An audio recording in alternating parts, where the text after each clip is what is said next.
Yo! Aujourd'hui on se retrouve pour une nouvelle vidéo. Alors cette fois-ci ce sera une vidéo des favoris du mois de mars. Donc dans cette vidéo je vais vous présenter mes favoris côté musique, côté série, côté manga et vous donner une actualité pour le mois. Donc j'espère que cette nouvelle vidéo va vous plaire et à tout à l'heure.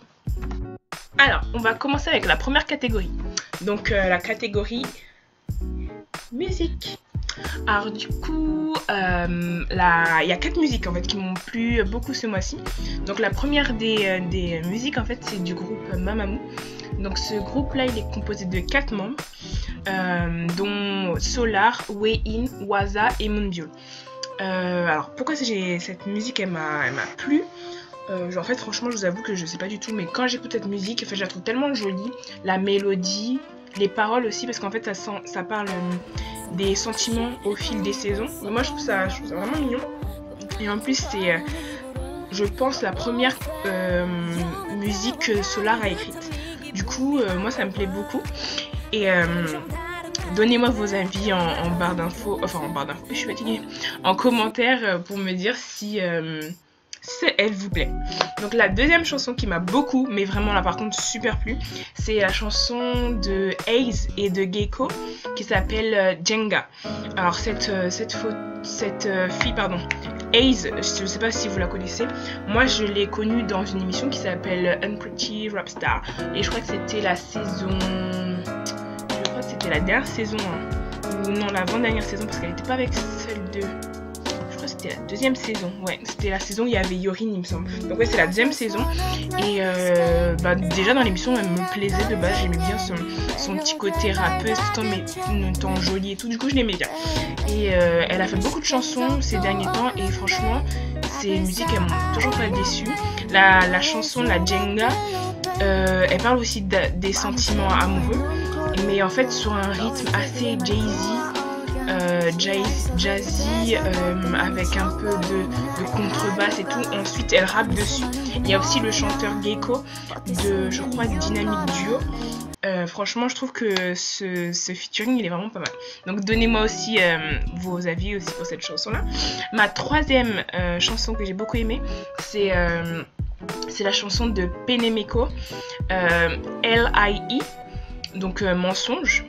Mais en fait Penemeko qui c'est, en fait c'est un gars en fait qui faisait partie de l'émission Show Me the Money saison 6, donc la saison 6 de Show Me the Money. Et la chanson elle est un peu comme celle de Ace en fait, elle est un peu jazzy et tout, et moi tout ce qui est jazzy j'aime beaucoup. Du coup cette musique elle m'a beaucoup plu, surtout qu'en plus il rappe dessus. Donc voilà. Et ma dernière chanson, bon c'est pas un favori de... Enfin c'est pas un favori, c'est pas ce que je voulais dire. C'est pas une musique qui est sortie ce mois-ci, mais c'est une musique que j'arrête pas d'écouter en boucle en fait. Parce que de base c'est une chanson de Yolin ou Yorin pour... ça dépend. Donc anciennement membre des Sistar. Donc le groupe il s'est dissolu cette année. Donc maintenant Yorin elle avait déjà ses activités solo, mais là elle continue du coup. Et elle a fait une chanson qui s'appelle To Do List. Et je suis tombée amoureuse de cette chanson en fait. Il y a un côté guitare acoustique que j'aime beaucoup, qui m'apaise. Du coup je l'écoute vraiment tous les matins quand je me réveille, quand je vais au travail ou que je vais à l'école. Et j'écoute cette musique et je me sens vraiment bien. En plus il y a la jolie voix de Yorin, du coup moi j'aime beaucoup. Donc voilà.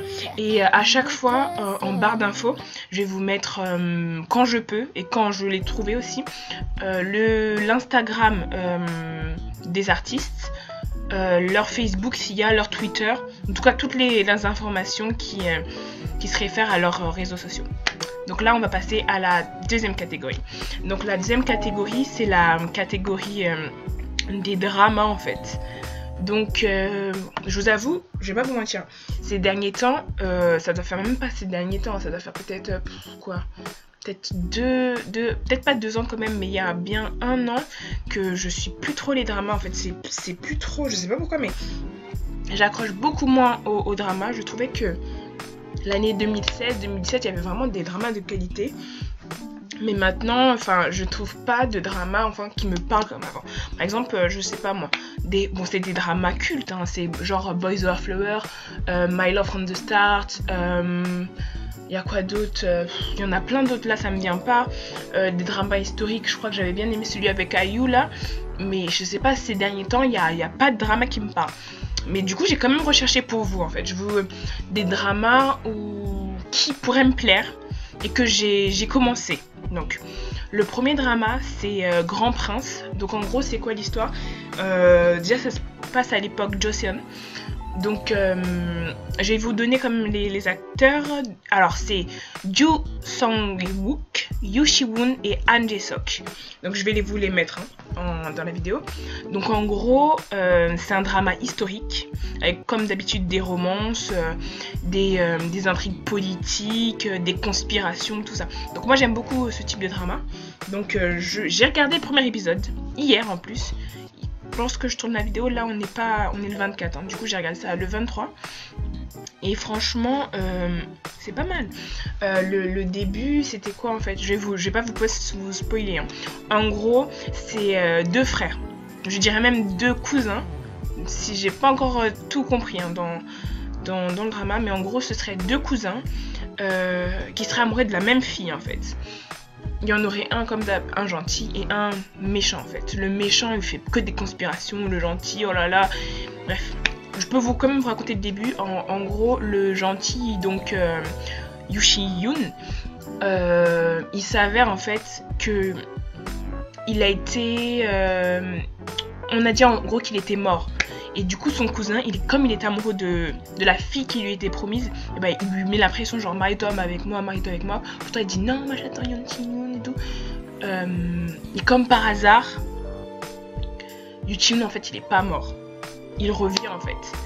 Et du coup il y a la mort de Oppa Mama. Donc en gros Oppa Mama qui c'est à l'époque Joseon c'était en fait le roi en fait. Le Oppa Mama c'est en gros le roi. Et du coup, Yoo Si-yoon, il est censé être mort, mais pourtant il n'est pas mort, donc c'est lui qui va prendre la suite du trône en fait du roi. Et du coup, l'acteur joué par Joo Sang-wook, il va tout faire en gros pour avoir le trône et pour prendre aussi la fille qu'il aime mais qui était destinée à Yoo Si-yoon. Donc voilà, moi je trouve que c'est pas mal, plein de conspirations, je trouve que c'est pas mal. Donc je vous conseille, pour tous les personnes en tout cas qui sont fans des dramas historiques, je vous le conseille grandement. Le deuxième drama que je peux vous conseiller pour ce mois de mars, c'est Good Witch. Donc en fait ce drama là, il est avec l'actrice Lee Dae et l'acteur Bae Soo-bin. Donc l'histoire c'est quoi en fait? C'est deux sœurs jumelles. Donc c'est pour ça que je vous le conseille, parce que je sais en tout cas que dans ma période drama j'aimais beaucoup ce genre d'intrigue avec deux sœurs jumelles, voilà. Donc l'histoire c'est quoi? Deux sœurs jumelles, donc tous les deux joués forcément par Lee Dae. Il y en a une qui est femme au foyer et l'autre qui est hôtesse de l'air en fait. Il va arriver quelque chose à la sœur qui est hôtesse de l'air, et du coup la sœur qui est femme au foyer va devoir prendre en fait son rôle pendant que la sœur en question est au coma, et dans le coma pardon, à l'hôpital. Et en gros s'ensuit des mésaventures pour la sœur qui est au foyer, vu qu'elles ont deux personnalités totalement différentes. Et du coup il y aura aussi une histoire un peu d'amour avec le copilote. Donc voilà, c'est ça en gros le synopsis. Moi je trouve que ça peut être pas mal. En tout cas pour les personnes qui aiment l'actrice Lee Dae, je pense que ça peut être pas mal. Moi personnellement je l'aime bien. Enfin, elle avait fait un drama très connu, je me rappelle plus trop. Je vais vous mettre le nom juste en bas. J'ai jamais été déçue par elle. Donc je pense qu'en tout cas c'est un drama qu'on peut regarder pour rigoler. Et voilà, donc c'est un peu du genre quand même mélodrame. Mais bon, on sait jamais. Alors maintenant le troisième drama que je vous conseille pour ce mois-ci, franchement c'est le drama qui m'a sauté aux yeux directement. Mon coup de cœur, je peux dire que je vais commencer incessamment sous peu parce que j'ai lu le synopsis et franchement ça se voit que ça va être du lourd en fait. En plus c'est un acteur que j'aime beaucoup, donc voilà, je vous donne, je parle comme ça, je suis excitée là, mais je vais vous donner le nom du drama. Donc le drama c'est The Great Seductor. J'ai un vif accent pourri d'anglais mais c'est pas grave, vous avez compris quoi. Donc du coup Les acteurs, c'est Woo Do-won, Joy, Kim Min Jae. En gros, l'histoire, c'est quoi? Ça se base en fait sur le roman Les Liaisons Dangereuses. Donc moi déjà quand j'ai vu ça, je me suis dit ouh, ils vont faire ça en drama. J'étais déjà partante dès le début. Et en gros, Woo Do-won, c'est un grand séducteur.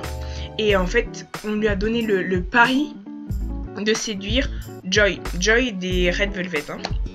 Donc pour ceux déjà qui sont fans de Joy, vous pouvez déjà regarder ce drama. Et voilà, alors qu'en fait, l'actrice Joy, elle croit pas du tout aux personnes en gros qui sont conduites par l'amour, mais quand elle va rencontrer Woo Do-won, et ben elle va changer d'idée. Donc moi personnellement, ça c'est vraiment le drama que je vous conseille. Dans les 3 dramas là que je vous ai évoqués, pardon, les 2 dramas qui selon moi sont vraiment pas mal, c'est The Great Seducer et Grand Prince. Je trouve que c'est vraiment les dramas qu'on doit pas laisser passer ce mois-ci en tout cas. Voilà. Donc maintenant je vais passer à la 3e catégorie. Donc ça c'est la catégorie manga. Donc je vous avoue que depuis 1 an j'étais moins intéressée par les dramas, mais par contre les mangas j'ai vraiment recommencé à regarder. Donc je sais pas, j'ai des périodes drama, manga, mais visiblement là je suis dans ma période manga. Donc je vais vous conseiller 2 mangas ce mois-ci. Donc le premier manga, du moins animé, c'est Gakuen Babysitter. Et franchement, je vous avoue, moi quand j'avais vu ça, j'ai fait c'est trop nul, enfin des bébés là, oui. Mais c'est trop, moi personnellement je kiffe ce drama, franchement ce manga c'est trop mignon. En fait, je vais vous donner un résumé selon moi. Donc en gros, c'est un jeune garçon qui a perdu ses parents, mais qui a un petit frère en fait. Et du coup, il va être recueilli par une dame qui tient une école, on va dire même un lycée. Et du coup, elle lui dit qu'en fait, il n'y a pas de souci, tu peux venir vivre chez moi à titre gratuit. En revanche, tu devras t'occuper de la comment on appelle ça, c'est enfant, je crois, de la garderie. Ouh là là, mon dieu, c'est fatigué. Donc de la garderie de l'école. Parce qu'en fait, il y a plusieurs professeurs qui donnent des cours et qui laissent leur enfant en fait dans la garderie. Et du coup, il devra s'occuper des enfants dans cette garderie, et vu qu'il a déjà son petit frère, il est déjà à l'aise avec les enfants. Et moi je trouve que c'est vraiment un manga super mignon en fait. Et les personnages sont super attachants. Il y en a un petit garçon qui s'appelle Kotaro, et il est tout mignon, il a des cheveux verts et tout, mais il est tellement mignon et tellement attaché à son grand frère en fait, parce que vu qu'ils ont perdu leurs parents, et du coup sa seule figure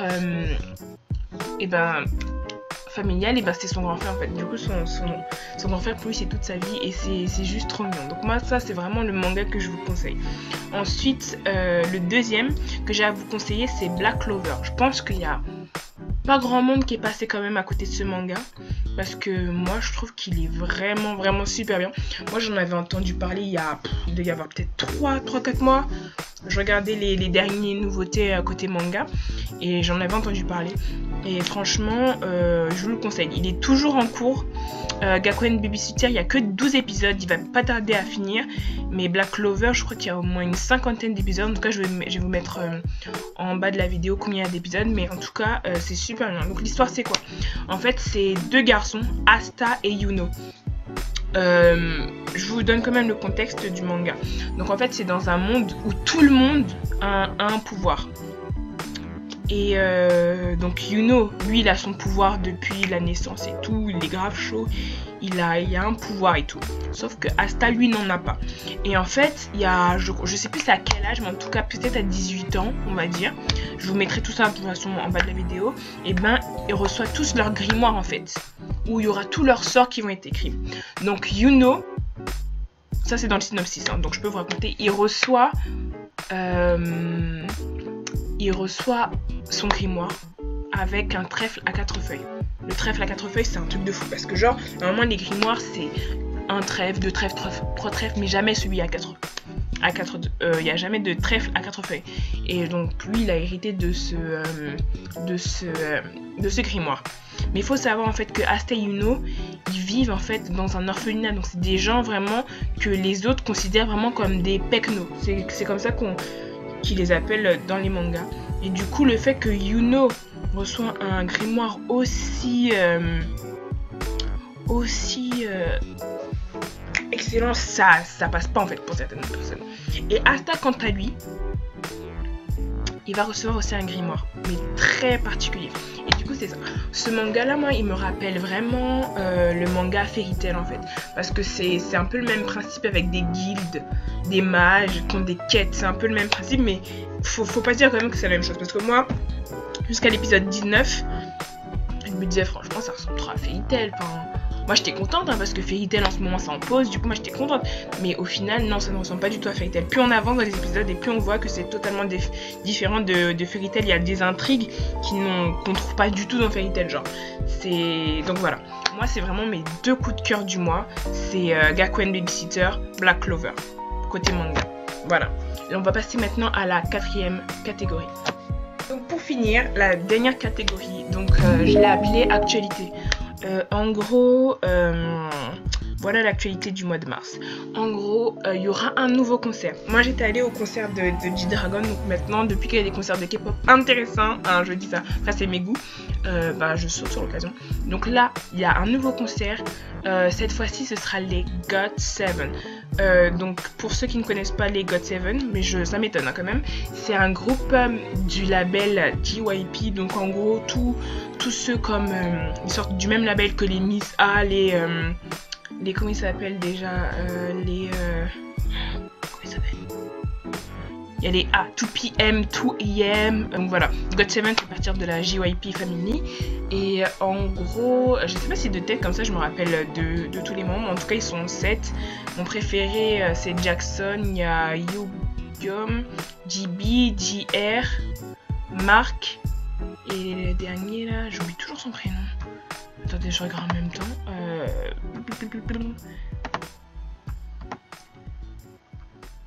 Du coup, j'ai dit Mark, JB, Jackson, Jin Yoon. Donc c'est JR, Youngjae, Bam Bam et Yugyom. C'est Bam Bam. Comment j'ai pu oublier Bam Bam alors qu'il est trop choupi. Donc voilà. Donc c'est les GOT7. En gros, donc c'était ça l'actualité du mois de mars. En fait, il y aura un concert le 10 juin à Paris. Donc comme je vis en Ile-de-France, donc moi ça m'intéresse comme je suis à Paris. Et c'est le seul de façon en France, hein, c'est à Paris. Et ce sera au Zénith. Donc le 10 juin 2018 à Paris, au Zénith, le concert des GOT7. Donc voilà, donc j'ai fini ma vidéo. J'espère que vous avez aimé tout d'abord cette vidéo. C'est la première vidéo que je fais tout seul, donc j'étais un petit peu stressée. Mais bon, voilà, je préfère qu'on est à deux pour faire des vidéos. Mais voilà, on a dit qu'on allait sortir des vidéos chaque semaine. Donc on va essayer de tenir ce rythme en tout cas. Et bah du coup vous allez nous voir un temps ensemble, un temps toute seule. Donc voilà, par exemple la vidéo de cette semaine, vu que là on est le 24 hein, quand j'ai tourné cette vidéo. C'était celle de Chine du coup. Celle que vous allez voir, je regarde dans le 30 mars, et ben, ce sera la mienne cette vidéo pour les favoris du mois. Donc voilà, j'espère que cette vidéo vous a plu. On se retrouve pour notre prochaine vidéo, du coup ce sera début de mois d'avril. Et n'hésitez pas à nous laisser des commentaires pour nous dire si vous avez aimé ou vous n'avez pas aimé. Franchement, il n'y a pas de souci. Les favoris que je vous ai proposés, vous nous donnez aussi vos favoris. Si vous comptez aller au concert des GOT7, parce que c'est toujours bien d'être à plusieurs en fait d'y aller. Donc moi j'y verrai forcément avec Twin, mais voilà, tenez-nous au courant si vous comptez y aller. Et puis voilà, n'hésitez pas aussi à nous joindre, ou en tout cas à nous suivre sur nos réseaux sociaux, sur Facebook ou Instagram. Tous les liens sont en barre d'infos. Merci beaucoup d'avoir regardé ma vidéo et on se retrouve à la prochaine vidéo. Bye bye.